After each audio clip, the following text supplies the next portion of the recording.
भाई मौका बा, मार दे चौका, बोल दे दिल की बात, बोल दे आई लव यू।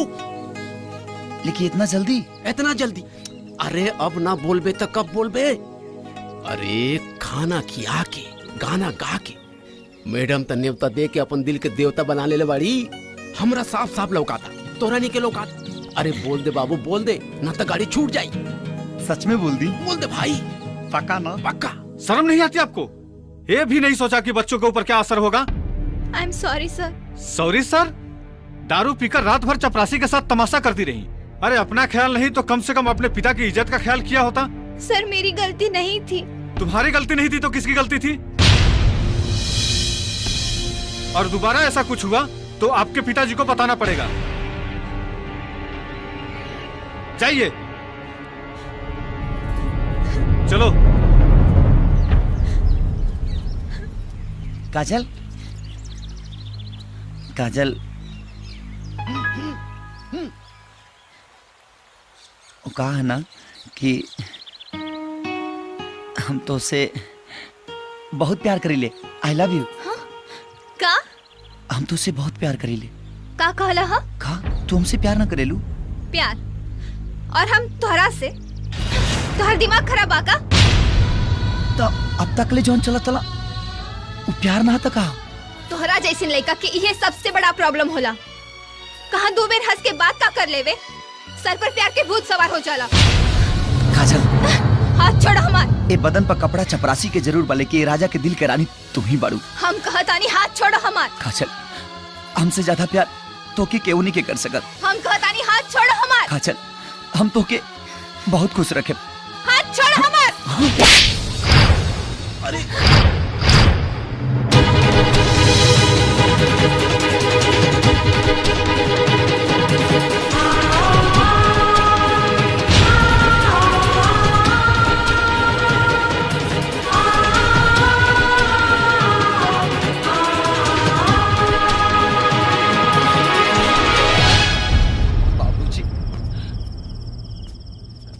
बाबूजी, बाबूजी, कुत्ता के तुम बड़े तू कितनों घी लगा के रखे तू सीधा ना हुक्मे। बाबूजी, ये तो हमर भरम रहे कि हमर बेटा सुधर गए, लेकिन तू न सुधर बे, कभी न सुधर बे। बाबूजी, बाबूजी, बाबूजी, राजा, बाबूजी, रे काबिल रे, हे राजा, बाबूजी। अच्छा सुझ सुझ, आवा आवा, सुझ बाबूजी,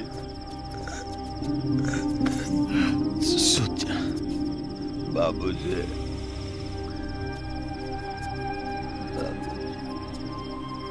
काबिल रेकरा? वो चचा, सीधे सीधे बताओ काबिल। चचा, राजा स्कूल में एगो मैडम जी के प्यार करत रहला। अब मैडम के पता ना का हो गई। राजा जब अपन मोहब्बत के इजहार कैलस, मैडम राजा के एक झापड़ मार देलस। ठीक बा, ये बात हमरा मालूम बा, ये राजा के ना मालूम पड़े के चाहिए। जो तू जो घर जाके सुझ जो। ठीक बा चचा।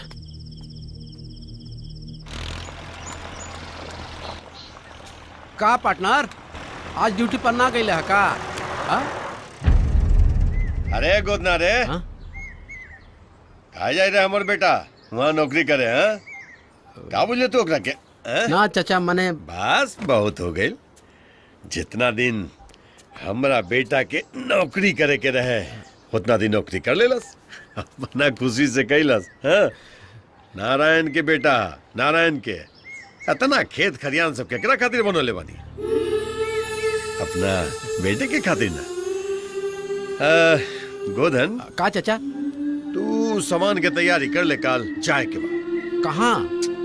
अरे हमार दोस्त मीता के बेटी के ब्याह वही में जाए के बाद। अच्छा हम चलब।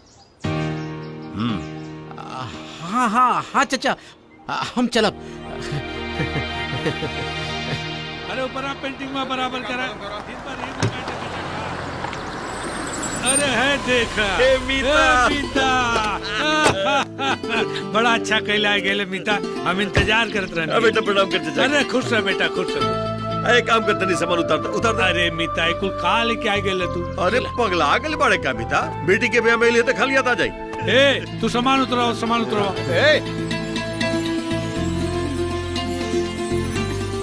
हे माई देख के आयल बा। अरे के हो? अरे लागी माई। खुश रह हमार बाबू, खुश रह। ये मीता का बेटा राजा। राजा? अरे ये तो हमरा चिन्हाते नहीं के। अरे तो कहाँ से चिन्हा? होती चुकी पर के देखले रहनी, वो भी जवान हो गइल। हाय देखे राजा के दोस्त गोदना। ये हमार बहन पुष्पा। प्रणाम। प्रणाम। प्रणाम। का हाल है तुम्हार? सब ठीक बा। ए बाबू, तू तो अपना माई के भुलाइए कर रहला। अरे माई ऐसा कोनो बात नहीं के, मीता ये सब तो हो गई, सबसे तो मिले नहीं। हमर बिटिया जेकर बिया हो के बोलवा कहां बिया बोला तो नहीं ओकरा। ए काजल यहाँ होता।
राजा रुकता, कहाँ जाता रे? घरे रामनगर। काहे? ते सब कुछ जानते हो भी रोका तारी हमके? यार यहाँ काहे आ गए? हमने की चाहते यार कि काजल के ऐसा लगे कि उनका बियाह में हम रोड़ा बना था। अगर कौनो भी तरह के तमाशा भइल तो बाबूजी की इज्जत जाए से पहले हम फसरी लगा ले। वाह पार्टनर वाह, अपना बारे में तो सोच ले तनी चाचा के बारे में तो सोच। कम से कम उनका खुशी खातिर तो रुक छो। तत्ते भी देख ले अपने महबूबा के डोली के कांधा देत ए दीवाना के।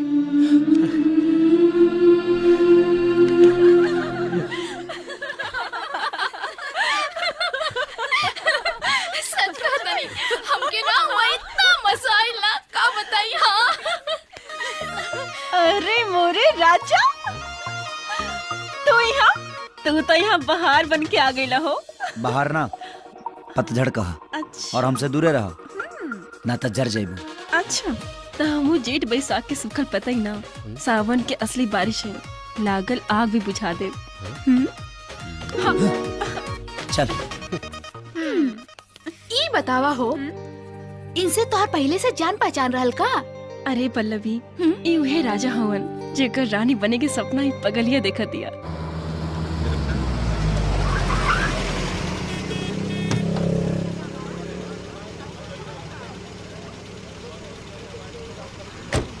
है ना हमारे सामानवा दे बा। हाँ ली पकड़ी दे।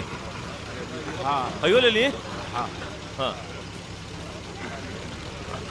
और क्या बारे? हाँ दे।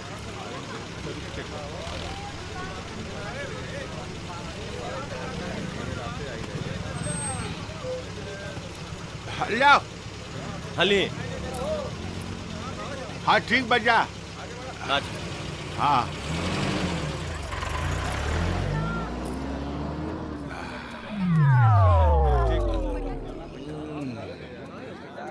फूफा जी प्रणाम। फूफा जी हमरा के नईखी चिन्हत का रहुआ? हम तनी भटभटात महेंद्र बाबू भेज रहे हैं का? जी जी हाँ हाँ देखा हम चिन्ह गए नीनू। बाबू तनी है सामान के देखत रही है, ठीक बानू? हम बस 2 मिनट में लौशंका क के आ गई। बस 2 मिनट। हाँ जाई जाई।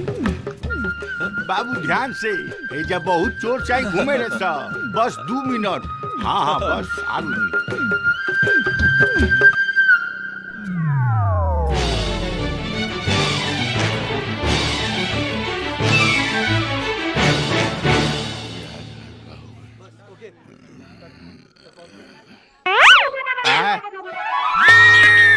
समनवा कहाँ गई?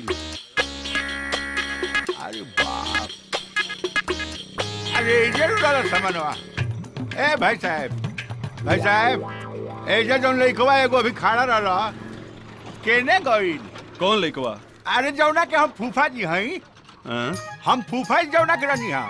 आदमी हुआ कि का पैजामा हुआ? हमरा का मालूम कि तू क्या कर फूफा जी हुआ हो? अरे महाराज अब जनु खड़ा रहा रहुए एकदम साफ बकलोले बानी महाराज। रहुए पता नहीं है कि हम क्या कर फूफा जी हई। तू भारत का प्रधानमंत्री हुआ कि हमरा पता रही कि तू क्या कर फूफा जी हुआ? मैं महाराज चुप रही, हमारा अपने ही दिमाग घबराइल बैठे ही है का लन। हेलो भाई साहब, रहुआ देखे से तो बहुत स्मार्ट लागत नहीं। हाँ रहुआ पक्का बता दे का पूछी? सुनी ना, हम केकर फूफा जी हैं। अरे महाराज इतना छोट सा बात की रुआ केकर फूफा जी। अरे महाराज हमरा कैसे मालूम चली कि रुआ केकर फूफा जी हैं?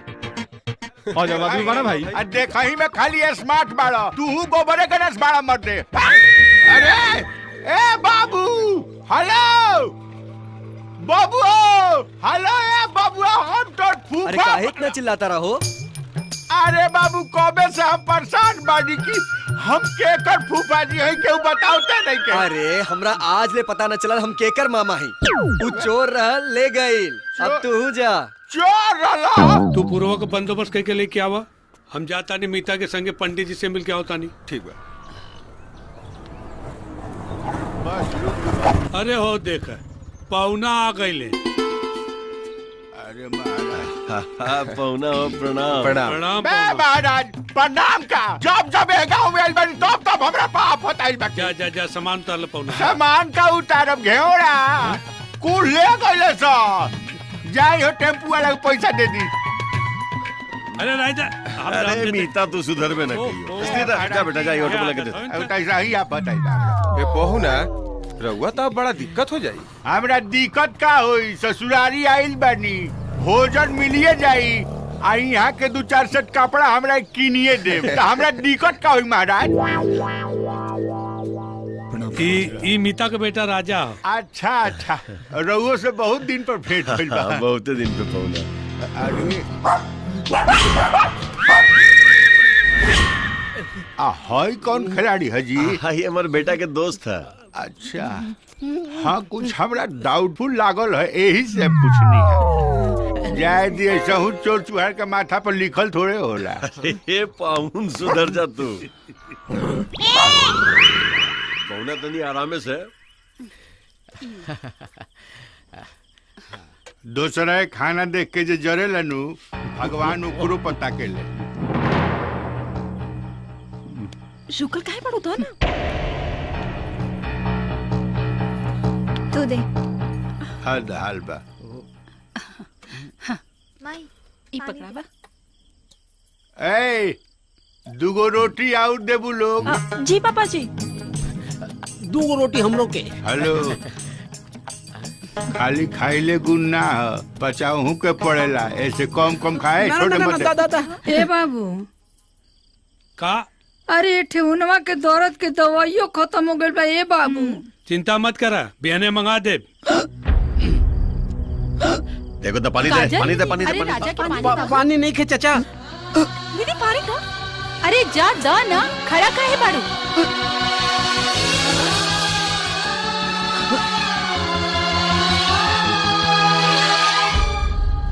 प्रिय बाबू,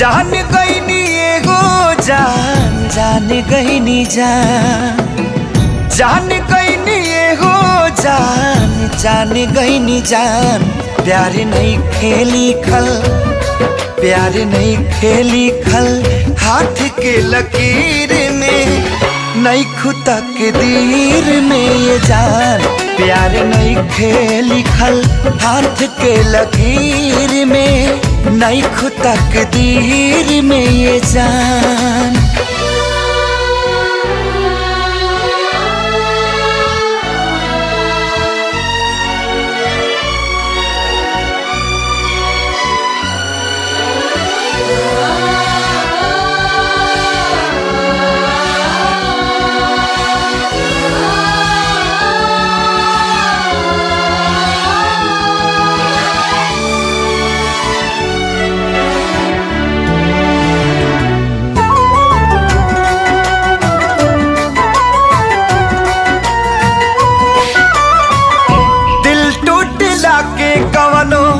होला ना आवाज हो फिर कैसे सुनी जमाना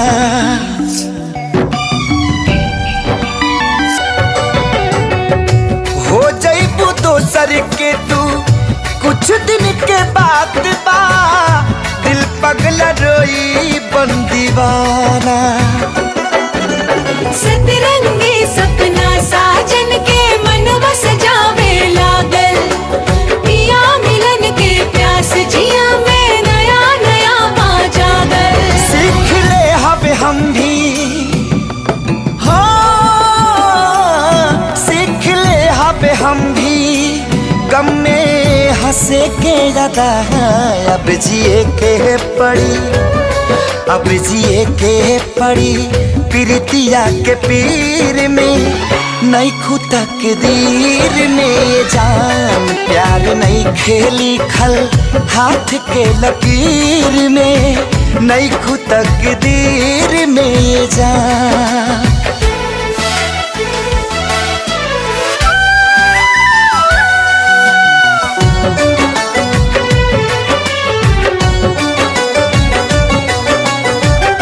अक्सरी होला केहू हंसे केहू रोवेला प्रेम के भी लीला कुछ अजीब बा